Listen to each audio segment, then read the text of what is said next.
येणाऱ्या निवडणुकीत बेळगाव लोकसभेचं तिकीट मलाच मिळणार. भाजपचे प्रमुख नेते, पदाधिकारी व कार्यकर्ते यांच्याशी माझं बोलणं झालं आहे. आज सायंकाळी किंवा उद्या सकाळपर्यंत मला तिकीट जाहीर होणार असा विश्वास माजी मुख्यमंत्री जगदीश शेट्टर यांनी सांगितले.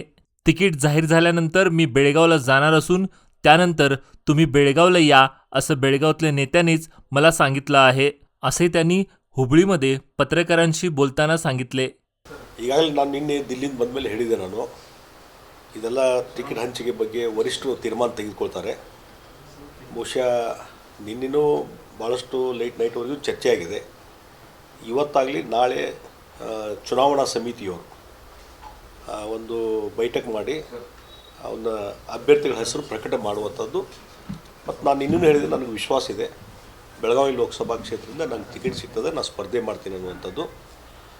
ಮತ್ತು ಈಗಾಗಲೇ ನಾನು ಬೆಳಗಾವಿಯ ಯಾರು ಪ್ರಮುಖರಿದ್ದಾರೆ, ನಮ್ಮ ಎಮ್ ಎಲ್ ಎಗಳಿರ್ಬೋದು, ಎಕ್ಸ್ ಎಮ್ ಎಲ್ ಎಗಳಿರ್ಬೋದು, ಅಲ್ಲಿ ಪದಾಧಿಕಾರಿಗಳು, ಜಿಲ್ಲಾಧ್ಯಕ್ಷರಿರ್ಬೋದು, ಎಲ್ಲರ ಜೊತೆ ಒಂದು 2-3 ಸಲ ನಾನು ಫೋನ್ ಮುಖಾಂತರ ಸಂಪರ್ಕ ಮಾಡಿಕೊಂಡು ಈ ಒಂದು ಚುನಾವಣೆಯಲ್ಲಿ ಧುಮುಕ್ಬೇಕು ಅನ್ನುವಂಥದ್ದನ್ನು ಹೇಳಿದ್ದೇನೆ. ಆ ಹಿನ್ನೆಲೆಯಲ್ಲಿ ಎಲ್ಲರೂ ಸಹಿತ ಸಂಪೂರ್ಣವಾಗಿ ಈ ಚುನಾವಣೆಯಲ್ಲಿ ನೀವು ಕೂಡಿ ಮಾಡೋಣ ಅನ್ನುವಂಥ ಮಾತನ್ನು ಹೇಳಿದ್ದಾರೆ. ಆ ಹಿನ್ನೆಲೆಯಲ್ಲಿ ನಾವು ಕೆಲಸ ಮಾಡ್ತೀವಿ. ಒಂದು ಅಧಿಕೃತವಾಗಿ ಇವತ್ತು ರಾತ್ರಿವರೆಗೆ ಅಥವಾ ನಾಳೆ ಅಧಿಕೃತವಾಗಿ ಡಿಕ್ಲೇರ್ ಆಗ್ಬೋದು ಅನ್ನುವಂಥದ್ದು ಒಂದು ಆಶಾಭಾವನೆ ನನಗಿದೆ. ಆ ಹಿನ್ನೆಲೆಯಲ್ಲಿ ಅದು ಅಧಿಕೃತವಾಗಿ ಡಿಕ್ಲೇರ್ ಆದಮೇಲೆ, ಘೋಷಣೆ ಆದಮೇಲೆ ನಾನು ಬೆಳಗಾವಿ ಹೋಗ್ತೀನಿ.